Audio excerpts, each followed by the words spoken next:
Hi everyone, my name is Maris, and my presentation is titled Addressing the Problem of Voter Turnout and Application of Systems Thinking. And today I hope to do two things.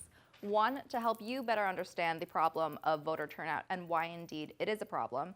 And two, show how systems thinking better helped me understand the problem, but also led to a solution that I wasn't expecting. So what is voter turnout? Quite simply, voter turnout is the percentage of the population that votes in any given election. Now, there are two ways this can be calculated, using the voting age population and voting eligible population. The voting age population uses the denominator of all of those eligible 18 or older in the US to vote in the election, whereas a voting eligible population would discount non-citizens and disenfranchised felons and stuff like that. So what that does, that changes the total percent of the population that's eligible to vote. And that can have implications for the voter turnout rate that's recorded. But regardless of what method you use, I've seen that voter turnout in national elections has been decreasing over the last half decade, anywhere from 5 to 10 percentage points nationally. Now, if you look at the graph, that may not be a huge decrease, but what are the implications for this? A Pew Research report shows that among the voting age population, the United States ranks 31st out of 34 OECD countries in terms of how often our people turn out to vote. Furthermore, in the last midterm election, the rates were below 50% for all states. So it's clear that people don't vote, and the problem is, why don't they vote? So my bias is that I am a political scientist by training, so I've accepted the assumption that voting, turnout, participation, and high rates are a good thing. And this is because of democracy.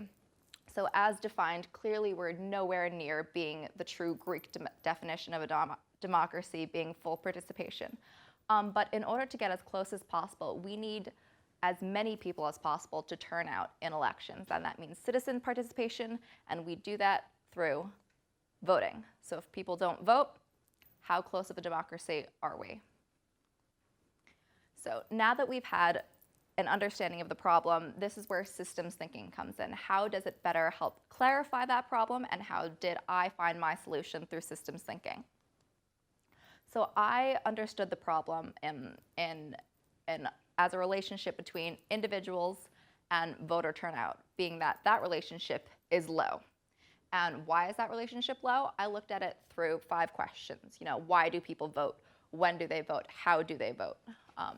And lucky for me, so have other political scientists who are probably better at it than I am. So they came up with 3 main theories: rational choice, socioeconomic status, and resource theory. So all of these attempt to figure out when people vote, why people vote, and who votes. Rational choice theory states that if the costs outweigh the benefits of voting, people don't vote. Socioeconomic status says that there are certain demographic and economic characteristics that make certain people more inclined to vote than others. And the resource model does the same, but adds a different factor called civic participation, and that's not directly correlated with any education, age, or anything like that. That just has to do with how often you have participated and how much exposure you do have with that. So we can take these theories and break it down into even smaller parts using the systems rule. So we've had our relationship, we've had our parts, now we can subdivide that even further.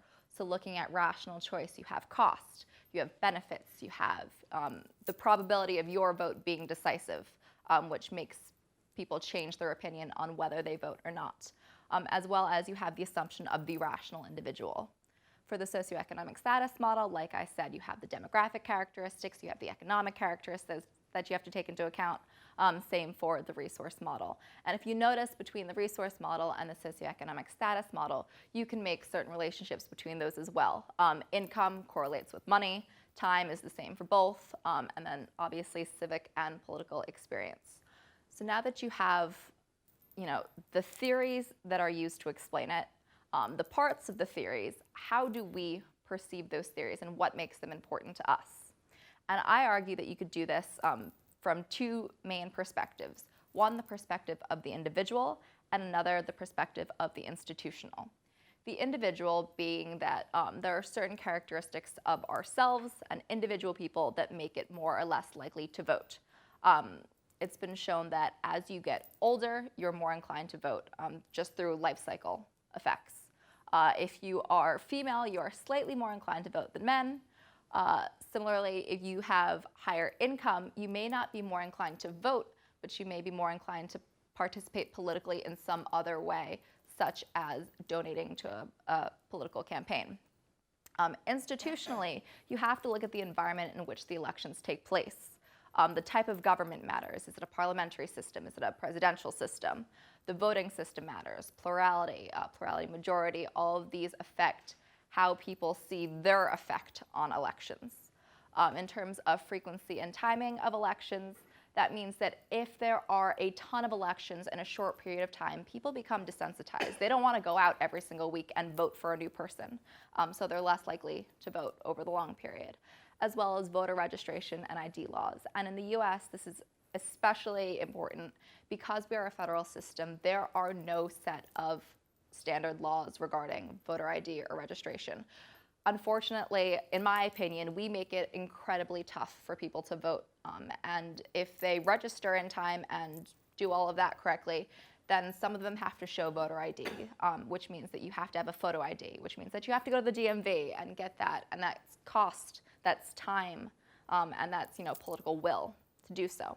So understanding that there is a relationship between individuals' voter turnout, and that relationship means that it's low, that there are different theories that have tried to explain this relationship, that those theories have parts, and there are perspectives that we can view those theories with. What does that lead us to?